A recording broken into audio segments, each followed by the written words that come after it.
early hours of December 26, 1996, a 6-year-old beauty pageant star, JonBenét Ramsey, was found dead in the basement of her family's home in Boulder, Colorado. What began as a simple Christmas holiday turned into one of America's most haunting mysteries. The ransom note, the strange clues, and the conflicting theories have kept the world questioning for nearly 30 years. Tonight, we uncover the beginning of this chilling story.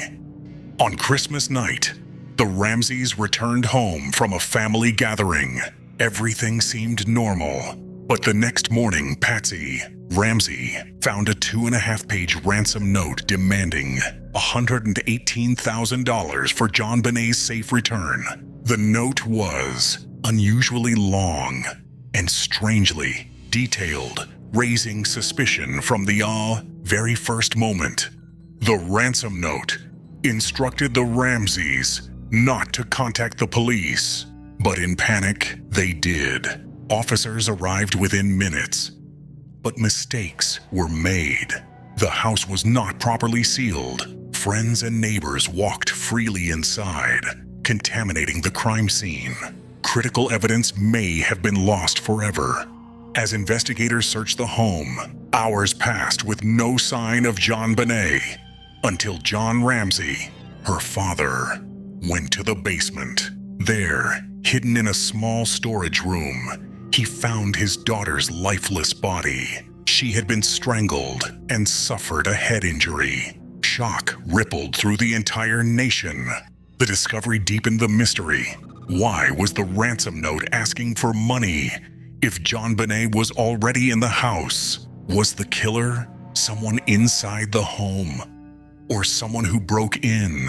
Investigators began examining every detail, every footprint, every fiber, searching for a truth buried beneath layers of confusion. The autopsy revealed that JonBenét had been strangled with a homemade garrote and suffered a severe skull fracture. Yet the timeline didn't fully match either theory. Was the head injury first, or the strangulation? Even medical experts debated these details, adding more uncertainty to the case. The ransom note itself became one of the most suspicious pieces of evidence. Handwriting experts studied every curve, every stroke. Some said it resembled Patsy Ramsey's handwriting. Others insisted it was staged by an intruder. The note raised more questions than answers.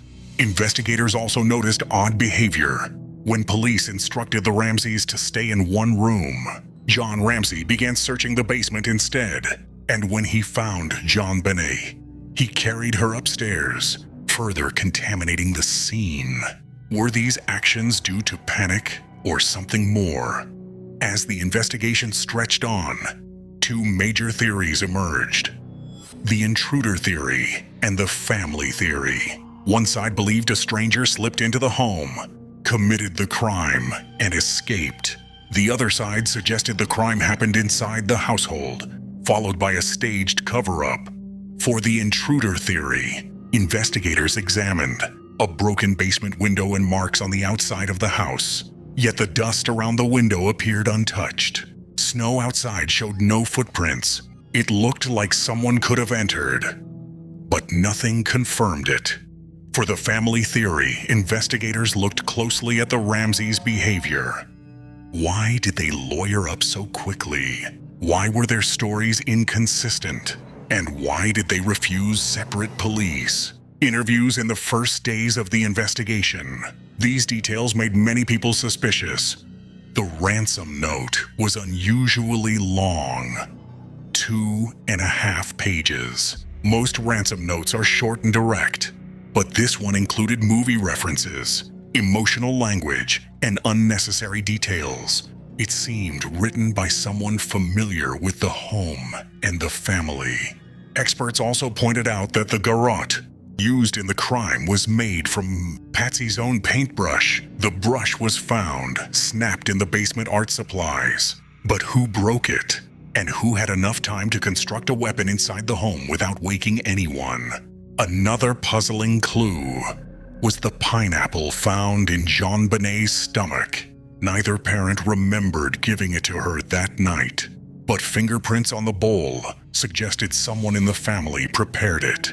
The timeline became even more confusing. Despite all the clues, the case grew colder each year.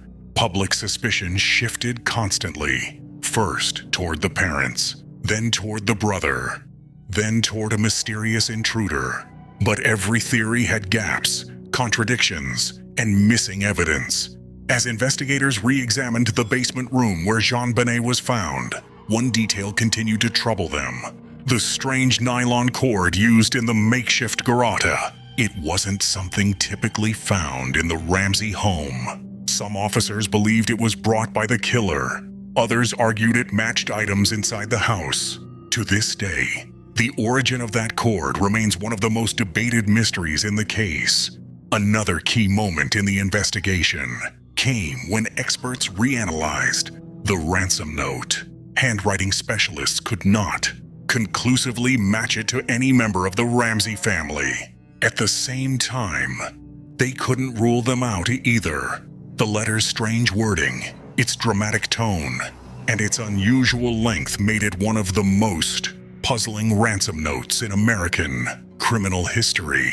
Over the years, advanced DNA testing brought new hope. Trace DNA was found on JonBenét's clothing, but it was too small and too degraded to identify a suspect. Some experts argued it could have come from manufacturing, not a killer. The evidence that was supposed to solve the case only created more questions. 20 years later, investigators revisited all three major theories: an intruder, the parents, or the brother. But every path hit the same wall: lack of definitive evidence. The case had become a maze, where every answer led to another dead end. Today, JonBenét's case remains one of America's most haunting mysteries. A crime inside a locked home, a ransom note that explains nothing, evidence that points everywhere and nowhere. After almost 3 decades, the question still remains: who killed JonBenét Ramsey and why?